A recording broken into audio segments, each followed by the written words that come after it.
Hi everyone, welcome back. Today we're going to be looking at standard 5.nf.4, apply and extend previous understanding of multiplication to multiply a fraction or whole number by a fraction. Our steps for multiplying fractions: step 1, multiply the numerators. Step 2, multiply the denominators. Step 3, simplify the fraction. So in our first example here, our denominators are 5 times 2. Our numerators are 3 times 1. So 3 times 1 is 3. 5 times 2 is 10. And that is our final answer. We cannot simplify it, so that's how it will stay.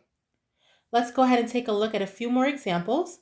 So our first example says 2 times 3/4. In order to calculate this, I must first rewrite this whole number as a fraction, which is 2 over 1 times 3 over 4. Now we'll go ahead and multiply our numerators. 2 times 3 is 6. 1 times 4 is 4. This can be converted to a mixed number. So 4 goes into 6 once with a remainder of 2 over 4. And that fraction can also be simplified further. So the 1 will stay the same. However, I know that 2 can go evenly into itself, and 2 can also go evenly into 4. So I'm going to divide my numerator by 2 and my denominator by 2. 2 divided by 2 is 1. 4 divided by 2 is 2. So my final answer is 1.5. Now let's go ahead and take a look at our next example. The same process, we're going to multiply our numerators. So 3 times 4 is 12. And then multiply our denominators. 12 times 5 is 60. This fraction can be simplified. So I know that the GCF for 12 and 60 is 12. However, if you were uncertain, you could start with the number 2 and then see what you got. And then if you needed to simplify further, you would just have to keep going. So 12 can go into itself, and 12 can also go into 60. 12 goes into itself once. 12 goes into 60 5 times for a final answer of 1/5. Let's take a look at our third example. So here we have a mixed number being multiplied by a regular fraction. So before we can even multiply, we have to convert the mixed number to an improper fraction. So we'll start by saying 3 times 6, so our denominator times the whole number, and then we're going to add that to the numerator. So 3 times 6 is 18. 18 plus 2 is 20. And we'll rewrite that over the denominator of 3, and that's being multiplied by 3 over 10. 20 times 3 is 60. 3 times 10 is 30. Now, 30 can go evenly into 60 2 times with no remainder. So that will be our final answer. Error analysis. Describe and correct the error in finding the product. So whenever looking at these problems, I always like to approach them myself. So I like to solve it first.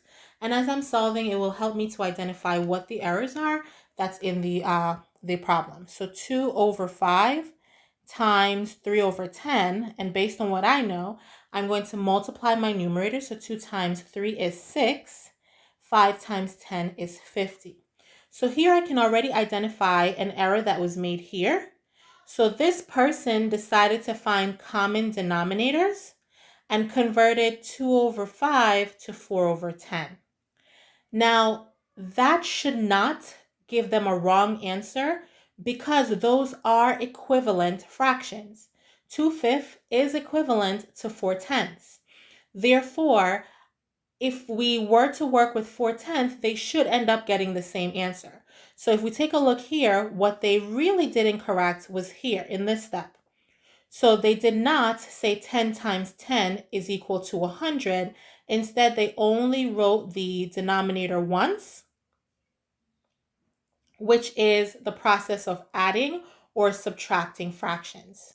So if they had used 4/10 the correct way, they would have had 4/10 times 3/10, which is equal to 12 hundredths. And then if you simplify that, you should end up with the same answer. So let's go ahead and go back to our original problem. So I have 6 over 50, which I know can be simplified further. 2 can go evenly into 6, and 2 can also go evenly into 50. So 6 divided by 2 is 3, and 50 divided by 2 is 25. Now let's try that same process for this other example using the 4 tens and see if they would have been correct. So the same thing here. So I see the number 12 and 100. Okay, the GCF for 12 and 100 is 4, but what if I decided to just use the 2? So 12 divided by 2 is 6. 100 divided by 2 is 50. So that will take us back to the product we received from 2/5 times 3/10. Now this number can be simplified further, so we can use the number 2 again. And when we do that, we get 6 divided by 2 is 3. 50 divided by 2 is 25. Here we see that the answer is the same. So if this person had continued with 4 tenths in the correct manner, they would have gotten the correct answer. The National History Museum has collected 125 dinosaurs. Jamie has collected 2/5 of this amount. How many dinosaurs did Jamie collect? So we know there's a total of 125 dinosaurs. And of that, he collected 2/5. And we want to know how many dinosaurs did he collect. So we're going to do 125, and we're multiplying that by 2/5. Now, whenever we have a whole number, we have to rewrite it as a fraction over 1. And then we can multiply our numerator with the numerator. So 125 times 2 is 250. 1 times 5 is 5.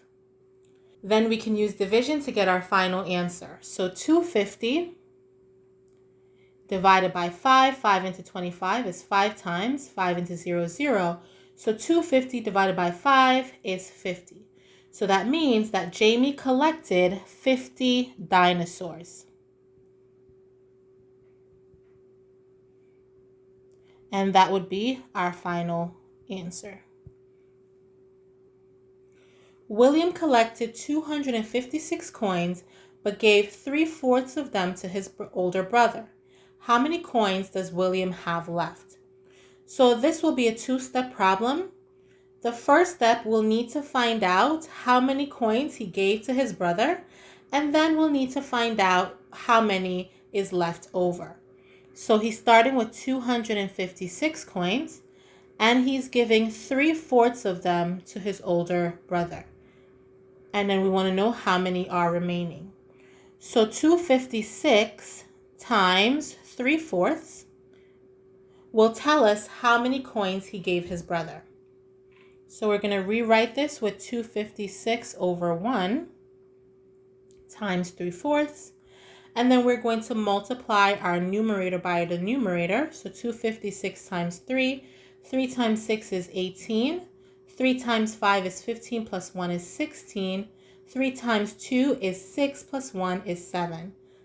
So that's 768. And then our denominator, 1 times 4, is 4.